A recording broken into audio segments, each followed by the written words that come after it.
పంచాయతీ ఎన్నికల్లో 34%, మున్సిపల్ ఎన్నికల్లో 33% బీసీ రిజర్వేషన్లు అమలు చేయాలని సీఎం చంద్రబాబు చారిత్రక నిర్ణయం తీసుకున్నారని మంత్రి అచ్చెన్నాయుడు అన్నారు. ఈ నిర్ణయాన్ని ఎవ్వరూ ఊహించలేదని అన్నారు. సకాలంలో స్థానిక సంస్థల ఎన్నికలు నిర్వహించకపోతే కేంద్రం నుంచి వచ్చే గ్రాంట్లలో వేల కోట్లు నష్టపోవాల్సి వస్తుందన్నారు అచ్చెన్నాయుడు. ఇప్పటికే సర్పంచుల పదవీ కాలం అయిపోయింది, కార్పొరేషన్ మేయర్లు, మున్సిపల్ చైర్మన్స్ పదవీ కాలం అయిపోయింది. రేపు సెప్టెంబర్ 29న మండలాలు, జిల్లా పరిషత్తులు పదవీ కాలం కూడా అయిపోతుంది అధ్యక్ష.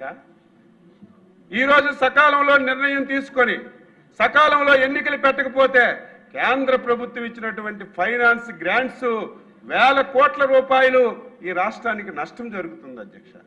అందుకే ముఖ్యమంత్రి గారు ఈరోజు కేబినెట్ సమావేశం ప్రత్యేకంగా పెట్టి ఒక చారిత్రాత్మకమైనటువంటి నిర్ణయం తీసుకున్నారు.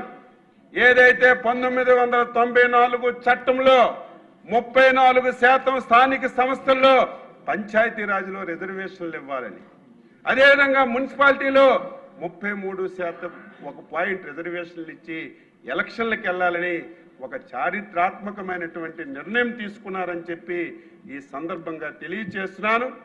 ఈ నిర్ణయం ఎవరు ఊహించలేదు, ఎవరు అనుకోలేదు. మళ్ళీ బలహీన వర్గాలకి ఈ రిజర్వేషన్స్ వచ్చి రేపు మాకిన్ని పదవులు వస్తాయని